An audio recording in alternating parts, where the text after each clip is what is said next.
My family gathered this Thanksgiving at the table I paid for inside the house I bought. Then my mom looked at me and said, "Don't humiliate yourself like last year. Just let your brother say the prayer." Thanksgiving always brought a weird mix of emotions for me.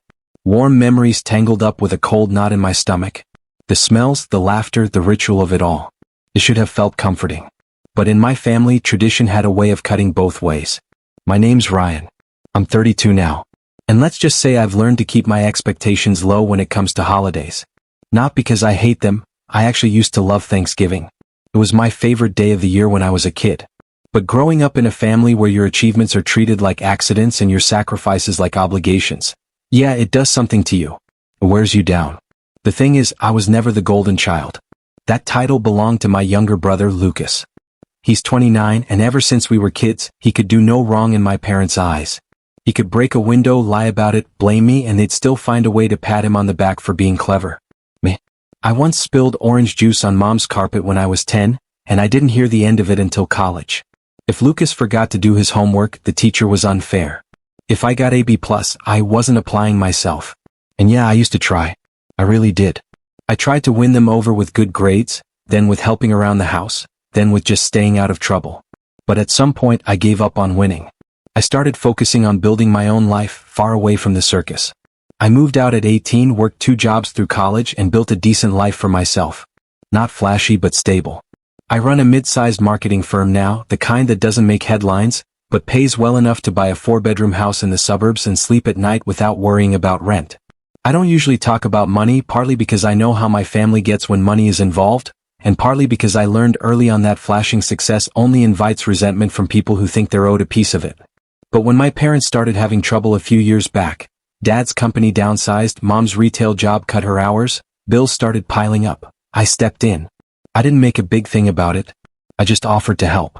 I covered their mortgage for a few months, then decided to go all in and buy them a house outright. A modest one, but a step up from where they were. Clean yard, updated kitchen, plenty of space for guests. They cried when I handed them the keys. Dad pulled me into a hug and muttered something about being proud. Mom was already planning Thanksgiving dinner. I didn't expect a parade or my face carved into a Mount Rushmore. I just thought maybe, just maybe, they'd see me. Not as a backup son or the one who got lucky or owes it to the family, but as someone who mattered. Someone who gave. That was 3 years ago. Since then, not much has changed. Lucas still shows up late to family events and gets praised for gracing us with his presence. He still borrows money and forgets to pay it back. He still skips holidays and calls in halfway through dessert with some excuse about work or traffic or his on-again, off-again girlfriend needing him. And my parents still cling to every word he says like he's the second coming. Me. I get asked why I didn't bring pie. Last year was rough. I'd offered to lead the Thanksgiving prayer, something my grandfather used to do before he passed. I just wanted to say a few words about gratitude, maybe acknowledge him, maybe make the moment meaningful. But before I could open my mouth, Mom cut me off with a tight smile and said, "Let's wait for Lucas. He should be the one to lead it." Never mind that he was over an hour late and texting from a bar. When he finally stumbled in, reeking of cologne and bourbon, she beamed at him like he was a war hero returning home. And when he slurred his way through a half-hearted prayer, no one blinked. No one cared. I remember sitting there, holding my glass of wine just a little too tightly and telling myself, next year, don't do this to yourself again. But I did. Because deep down, I still wanted to believe they'd come around. That maybe, just once, they'd see past the illusion and acknowledge what I'd given up for them, what I'd built for all of us. This year I told myself I'd play it cool. No expectations. Just dinner, then I'm out. I even offered to host it at my place. Big dining room, better kitchen, plenty of space. But Mom declined. She insisted on having it at her home. Which, I mean, fine. Even if I paid for it, even if the deed's in my name, I didn't push. Let her have it. So I showed up on time this year. Brought stuffing, wine, a caramel apple pie from this fancy bakery that I had to pre-order 3 weeks in advance. Everyone was already there. My aunts, uncles, cousins, even Lucas showed up early, which was a miracle in itself. He greeted me with a "yo, big money," and slapped my back like we were college buddies. I smiled, gritted my teeth, and told myself to just survive the evening. Dinner was, well, dinner. Mom made her usual spread. Turkey, mashed potatoes, cranberry sauce that still held the shape of the can. Everyone gathered around the table, laughing too loudly, talking over each other. I took my usual seat at the end, the one Dad used to sit in before his sciatica started acting up. I noticed no one saved a seat for me at the center. That spot was for Lucas now, of course. Then came the moment. Mom stood up, clinking her glass. "All right, everyone, let's settle down." The room hushed. All eyes turned to her. She looked around with that practiced smile she always used at church bake sales. "Before we eat," she said, "I think it would be nice to have a few words." She turned toward me, and for a brief moment I thought maybe she'd let me. Maybe this was it. "Ryan," she said, her voice soft but sharp, "don't embarrass yourself like last year. Just let your brother lead the prayer." The words hit me like a slap. I felt the blood drain from my face. A few people chuckled. Lucas stood up, already raising his glass. I sat there, frozen, my hands in my lap, fingers curled tight. I could feel the heat crawling up my neck. And still I didn't say anything. Not yet. Not until dessert. Not until I brought out the box they made me swear I'd never open.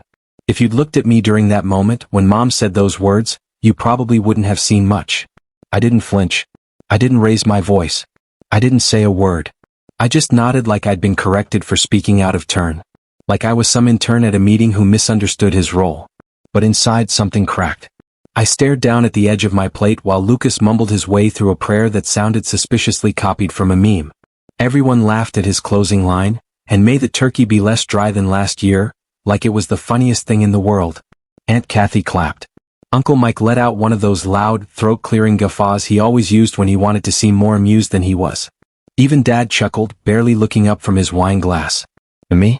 I just sat there, slowly lifting my glass to my lips, praying that the bitterness in the wine would drown out the one swelling in my chest. I kept thinking, this is the table I bought. The roof over our heads is mine. The car in the driveway that Mom brags about? I made the last 3 payments on that. The kitchen she's cooking in? I paid for the renovation when the tiles started cracking. I paid for this life, and I was still expected to stay quiet. Dinner carried on like nothing had happened. Plates were passed. Compliments were thrown like rice at a wedding. "Oh, the stuffing's amazing, Linda." "Lucas, that story you told about your boss? Hilarious." "Ryan, can you pass the butter?" It was like I wasn't really there. Not as a person, just a utility. The guy who brought the pie. The guy who signed the check. Lucas sat across from me, leaning back with his hands behind his head like he owned the place. He wore this smug little grin that only I seemed to notice. He knew. He knew what Mom said had stung, and he liked it. Every now and then, he'd glance over and raise his eyebrows like he was daring me to react. But I didn't. Not yet. After dinner, people drifted toward the living room. The TV came on. Dad flipped between football and a rerun of some sitcom that's been canceled for a decade. I started clearing plates because, of course, I did. No one offered. No one said thank you. I just gathered them quietly, one by one, stacking them on the counter while voices and laughter filled the other room. That's when I overheard it. I hadn't meant to. I wasn't even eavesdropping. But the kitchen isn't far from the hallway, and I guess they thought I couldn't hear over the sound of the faucet. Lucas's voice, low but smug. "You think he's going to make a scene?"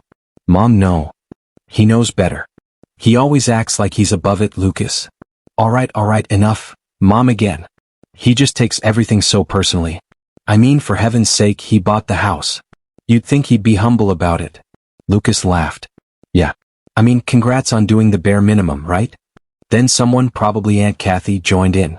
"At least you still show up, Lucas. Some people think money's enough." I stood there, a plate in my hands, staring at the backsplash tiles I paid to have installed. I felt cold. Not angry, not yet, just cold. Hollowed out. Like all the pieces of me that used to care were slipping through a crack I couldn't close. I finished the dishes. I dried my hands. I stepped into the hallway with a fake smile, like I hadn't heard a word. "Who wants pie?" I asked. My voice sounded far away even to me. "Oh." Mom lit up. "Did you bring that caramel apple one again? The one from last year?" I did. "Good boy," she said. "Good boy." I almost laughed. Like I was a Labrador. I sliced the pie, plated it, handed it out like a waiter at a family-friendly restaurant chain. No one noticed the slight tremor in my hands. Or maybe they did and didn't care. Either way, it didn't matter. I sat back down with a cup of coffee and forced myself to chew and swallow. Then came the moment. Lucas, grinning like the sun was stuck behind his teeth, said, "Hey Mom, should I show everyone the video?" She blinked. "What video?" "You know, the one from Vegas. The karaoke night." "Oh Lord, yes." She laughed. "Everyone has to see it. Ryan, you've got to hear this. Lucas singing Bohemian Rhapsody in this tiny little bar, and people were cheering like he was Freddie Mercury reincarnated. He was already pulling out his phone. I sat there, sipping coffee, nodding politely while he connected it to the TV. The video played. Lucas standing on a cheap stage, drunk and wobbling, slurring through the lyrics. The room roared with laughter. Someone clapped. Dad said, "That's my boy. That's my boy." I'd heard those words before. Once at my college graduation, Dad had said them with a tone of surprise, like he wasn't sure how I'd pulled it off. Lucas finished the song with a bow and a loud burp. Everyone cheered. I stared at my fork. Then, out of nowhere, Lucas looked at me and said, "You should come next time, Ryan. Loosen up a little. Maybe someone would actually cheer for you." I glanced up slowly. The whole room went still for half a second, like they weren't sure if they were supposed to laugh. Then Mom chuckled. "Oh, Lucas, don't be mean." But she was smiling. That was when something shifted. Not dramatically, not like lightning and thunder, just a click, a gear turning, a decision settling in my bones. I stood up and said, "Be right back. Got something in the car." Mom waved me off. "Don't take too long. We're doing family pictures." I walked out into the cold November air. My shoes crunched the gravel on the driveway I'd repaved last spring. I opened the trunk, reached in and pulled out the box. It was old cardboard, faded duct tape along the edges. One side was marked in red Sharpie, "Do not open." I hadn't touched it in 10 years. Back when I first left home, Mom gave it to me. She looked nervous, which was rare for her. She said, "These are just old documents. Don't throw them away, but please don't go through them. It's not for you. Just store it." And I did for a while. But years later, curiosity got the better of me. I opened it. I read everything. And then I resealed it and promised myself I'd never bring it up, never throw it in their faces. I told myself I was better than that no good ever came from stirring up family ghosts. But tonight I wasn't feeling generous. I carried the box back inside. Everyone was still laughing about the karaoke. Someone had opened another bottle of wine. Lucas was leaning over his girlfriend's shoulder, showing her pictures on his phone. Dad was half asleep in the recliner. I walked into the room, held up the box. "Hey." Everyone turned. Mom frowned. "What's that?" I looked at her. "You remember this?" She stared at it like it was a snake. "Where did you get that?" "You gave it to me," I said. "Told me never to open it."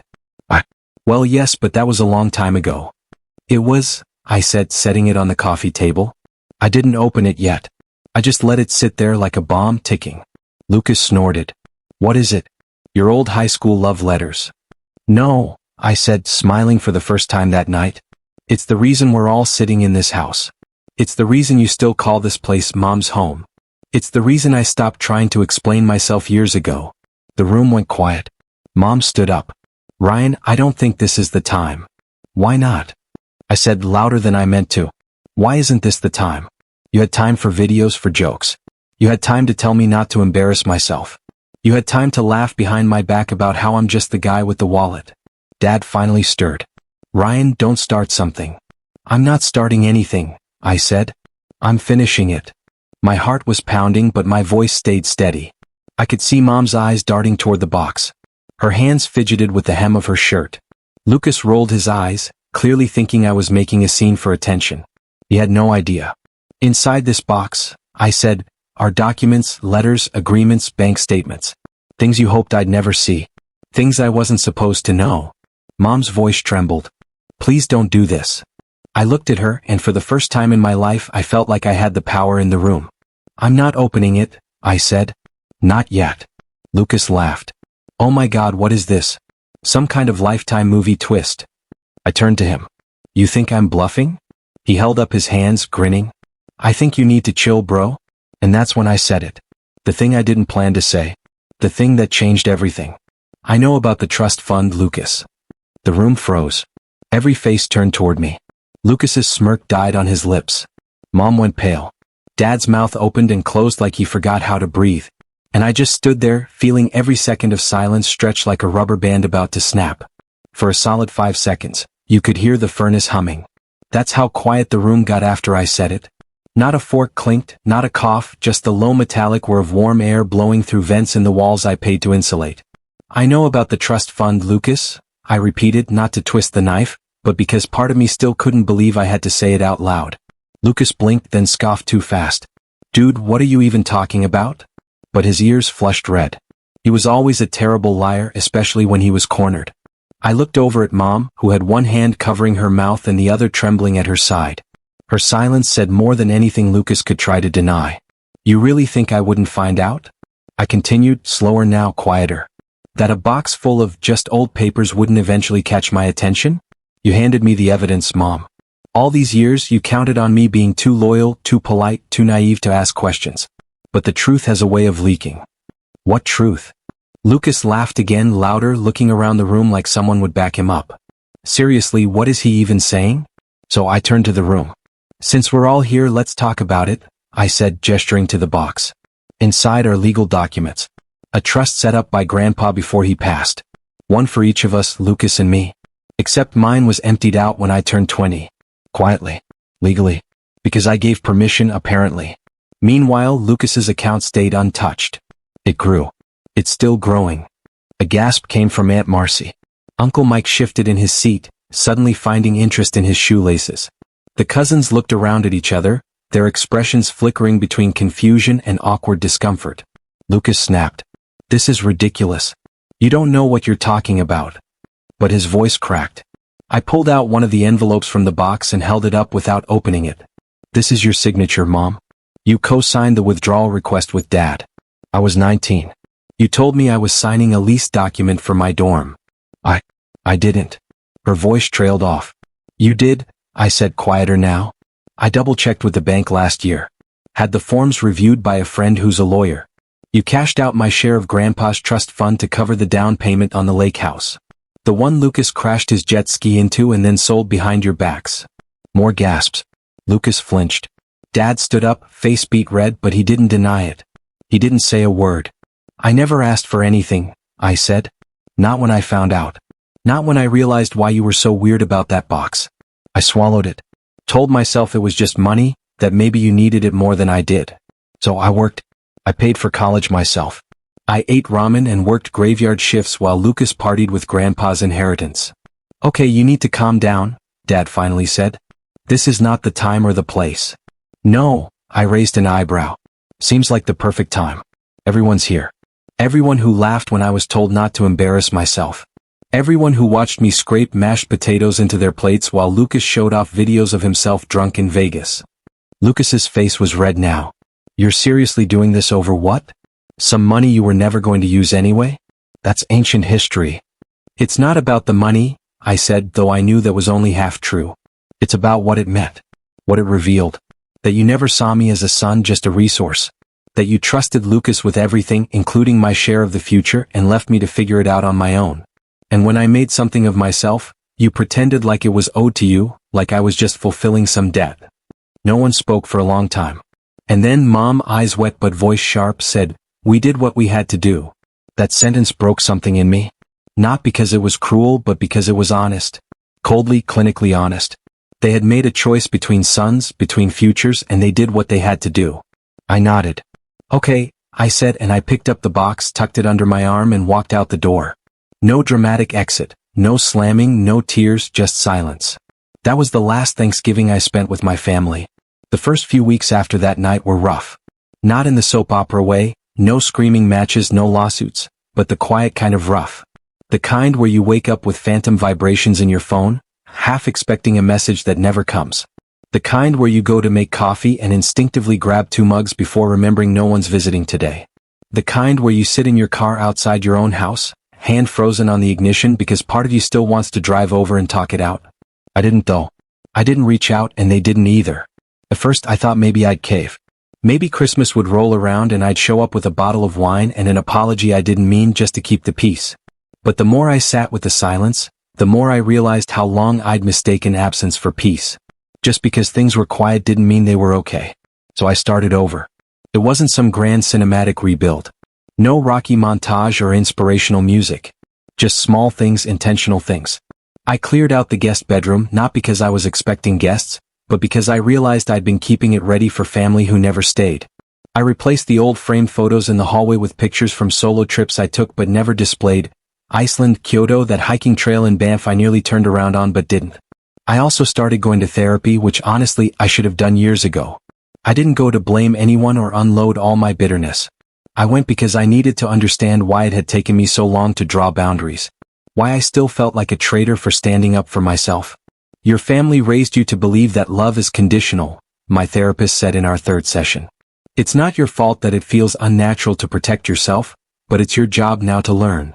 That hit hard. So I started learning.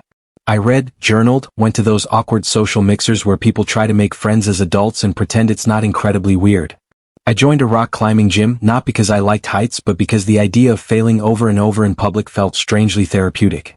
I fell a lot but I got better. I got stronger. Business-wise things exploded. I don't know if it was the anger that fueled me or the clarity that came from finally dropping the emotional weight of my family, but I threw myself into work, landed a few massive clients, rebranded the company, hired a full-time staff. For the first time, I wasn't just getting by, I was thriving, and not to prove anything to anyone just because it felt good to finally invest in myself. People noticed. Friends I hadn't spoken to in years started reaching out. Not because of the drama but because I had room for them now. I had time, energy, a personality that wasn't filtered through layers of people-pleasing. One night, maybe 6 months after that Thanksgiving, I got a text from Lucas. Hey, heard you're killing it. Congrats, man. Proud of you. No apology. No mention of what happened. I didn't respond. A week later, I got a letter in the mail handwritten from Mom. She didn't say she was sorry. She just said, I miss you. Things haven't been the same without you here. We didn't know how to handle everything. Maybe we made mistakes but you're still family. Please don't stay away forever. It sat on my counter for days. Then one night, I poured myself a drink, sat down at the kitchen table, and read it again and again, trying to find something in her words. Remorse, understanding, even guilt. But all I saw was regret for the consequences, not for the actions. She missed the benefits of me, the presence, the structure, the financial fallback. But not me. So I didn't reply. And yet, even with that distance, I felt better. Lighter. Lonelier, sure, but also real. Honest. For the first time in my life, I didn't feel like I was borrowing someone else's role in a family play where my character wasn't even given lines. I was Ryan, 32, independent, scarred, but healing, quietly building a life that no longer bent itself around people who didn't see my worth until it was too late. And then, just when I thought the past was fully behind me, a knock came at my door. It was my cousin Nathan, of all people, holding a flash drive and looking nervous. I think you should see this, he said. What was on that drive? That's when everything changed again. Nathan stood on my porch like a kid caught sneaking a cookie before dinner. Shoulders hunched, eyes darting, the flash drive in his hand trembling like it weighed 50 pounds. It was a warm spring evening, the kind where the air hums with possibility, but I could feel the storm behind his eyes. I hadn't seen him in months. He was one of the few family members I tolerated at gatherings.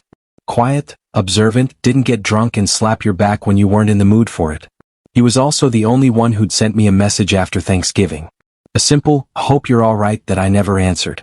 I stepped aside and let him in without a word.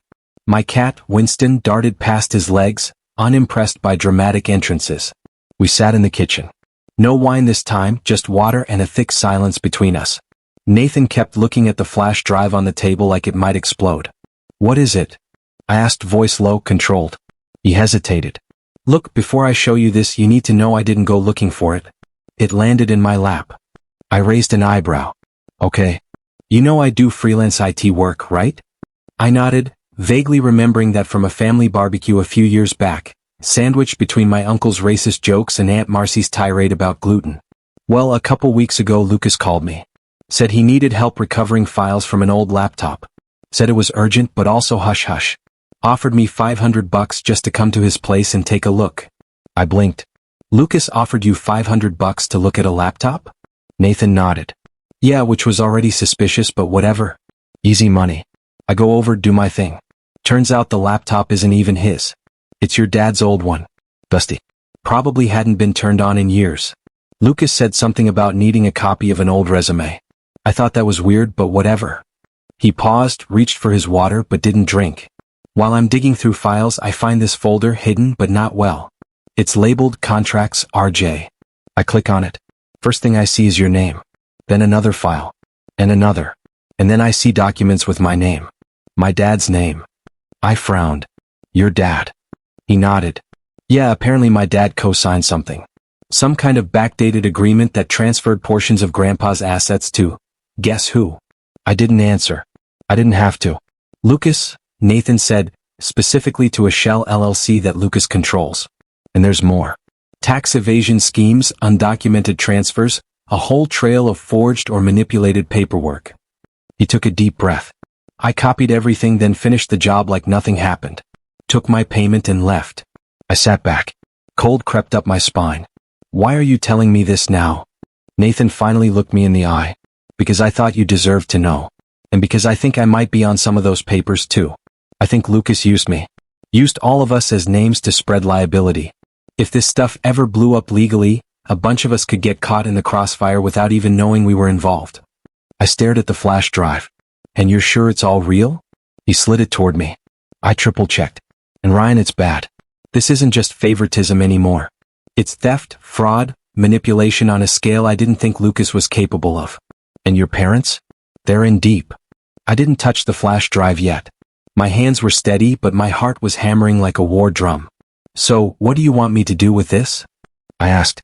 Nathan looked away. Honestly, I don't know. Part of me wants to burn it.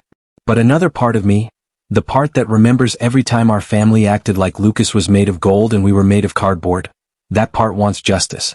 Or revenge. Or both. I nodded slowly. We sat there in silence for a long time. When he left, I walked him to the door. He stopped on the porch, turned back and said, "Just be careful, all right? Lucas is smarter than he looks and he's not above playing dirty." "I know," I said. He learned from the best. For the next 2 days I didn't eat much, didn't sleep. I was back in that numb, detached state I knew too well. But this time it wasn't from grief. It was clarity. Focus. I went through every file on the drive. Hundreds of documents. Some were clumsy, like Lucas thought renaming a PDF would make it disappear. Others were meticulous, even professional. There were fake consulting fees funneled through family members, bogus investment reports, bank transfers timed to coincide with vacations my parents claimed on tax forms. But the crown jewel was a string of emails. Emails between my mom and Lucas, between my dad and a shady accountant, even one between Lucas and some guy named RJ that, based on the signature and routing IP, turned out to be a burner address Dad used when he didn't want his business traced. They weren't just hiding the trust fund. They were gutting it. Aunt Marcy turned to Mom with a face so pale it looked like she'd seen a ghost. Uncle Mike, normally the loudest man in any room, was dead silent, his expression twisted with something between horror and guilt. Lucas stood up fast, his chair screeching behind him. "Okay, this is a joke," he said, eyes darting wildly. "None of this means anything. Anyone can fake this crap. You seriously brought everyone here to show off your little PowerPoint?" I didn't flinch. "Actually, I brought everyone here to return something. Something I took back from you last week." I pulled out a folder from my bag and slid it across the table. It stopped in front of Mom with a quiet thud. She didn't touch it. "That's the corrected deed to the house," I said. "Filed, notarized and legally transferred back to me." Turns out filing a quitclaim deed without the legal owner's consent, especially when forged, is a criminal offense. But I decided not to press charges. Not yet. Dad looked like he'd swallowed a stone. You had no right." I cut him off. "No right? You gave up the right to honesty a long time ago. I paid for that house. You tried to steal it. Be grateful. I'm giving you 30 days to move out." Gasp. Cousins covering mouths. A glass tipped over. No one touched their dessert. "And Lucas," I added, turning to him, "I've already submitted everything from the flash drive to a forensic accountant. He's prepping a report for the IRS and the state auditor. You know that lake house you sold for cash after wrecking it? That'll be the first breadcrumb they follow." Lucas's face contorted into something between a sneer and a pout. "You'd really do that? You'd ruin your own family over some trust fund?" "You ruined it," I said. "I'm just shining a light on the wreckage." Nathan stood then quietly, calmly. "I'd like to add that I've also removed Lucas from all 3 of the tech investment groups he used my name to access. My lawyers are filing a civil claim this week for identity misuse." The hits kept coming. Aunt Marcy turned on Mom. "You told me there was nothing left. You said Dad went broke before the trust could be divided. You let me cash out my retirement early to help Lucas with that startup, the one that never existed." Mom didn't speak. Her eyes were glazed. I think she was in shock. And still I wasn't done. "One more thing," I said, reaching into my jacket. I pulled out a printed invitation, thick cardstock, gold foil trim. Next month, I'm launching a foundation in Grandpa's name, the Caldwell Legacy Trust. Scholarships for first-gen college students, financial literacy programs for at-risk youth, and a digital archive of every donation made in his name. Transparent. Accountable. Real. I walked over and placed the invitation in front of Mom.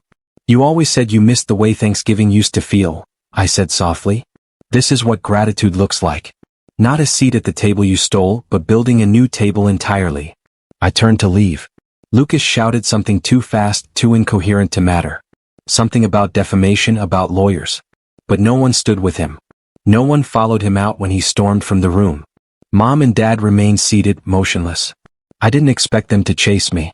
I didn't even look back because I was done. The fallout was swift. Within a month, Lucas was under investigation. The shell companies unraveled quickly. Turns out when you're arrogant enough to name one of your offshore accounts Big Dog LLC, it doesn't take long for accountants to sniff out the fraud. His assets were frozen. His accounts were flagged. His condo in Miami, the one he bragged about to all our cousins, was seized for investigation. He tried to spin it, of course, claimed it was all a family misunderstanding. But with so many relatives filing civil complaints and the media starting to poke around thanks to Damien's now published article, his denials didn't carry weight anymore. Mom and Dad quietly moved out of the house. No note, no apology, just a key left in the mailbox and a voicemail I never listened to. They moved in with Aunt Diane in Nevada. I know this only because Nathan told me. He's kept tabs. Says they don't go out much anymore. As for me, I did what I promised. The Caldwell Legacy Trust launched with a 6-figure endowment funded entirely from my own pocket. We awarded our first 3 scholarships this past fall. I attend every interview personally. I shake their hands. I hear their stories. And every time I think of Grandpa. Not my parents, not Lucas, but the man who once told me at age 12, you don't need to be loud to lead. Just be the one who holds the light when everyone else is lost. I held the light and I walked myself out of the dark. I still celebrate Thanksgiving. Not with family, not in that house, but with friends, real ones. People who show up because they want to, not because they expect something. We laugh, we eat, we toast, and sometimes when the table gets quiet for a moment, when the candles flicker and the air smells like cinnamon and roasted garlic, I sit back and feel it. Peace earned, not inherited. And that is how I finally took my seat at the table. What would you have done with that flash drive? Have you ever had to draw a hard line with family knowing it might mean losing them forever? Tell me what you think in the comments below. I'm listening.